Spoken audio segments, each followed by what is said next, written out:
贏商標，輸賠償。Ricky 話：公道，接受呢個裁決嘅。好開心啊！見你。可能你感覺錯咩？我成日都唔開心。Ricky 神講緊嘅就係同板前壽司分店另一個股東潘家文嘅官司啦。潘家文話，04年同 Ricky 神等人合資開設第一間板前，股東之間有協議會開連鎖店。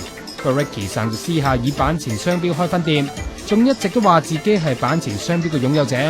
個潘家文就話商標係佢設計㗎，於是兩個人就先後各自喺內地同香港註冊板前嘅商標啦。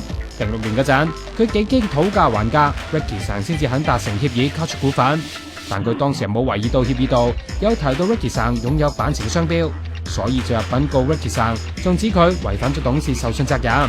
個法官尋日喺判詞度就反指佢明知道協議內容，仍然惡意註冊商標，係立心不良，亦都因為佢破壞咗協議 ，Ricky 神無需要交出股份。但係 Ricky 神另起爐灶，開始同板前壽司個名好似個板長壽司打對台，咁就損害咗股東利益啦。裁定 Ricky 神要賠錢，稍後再公布金額。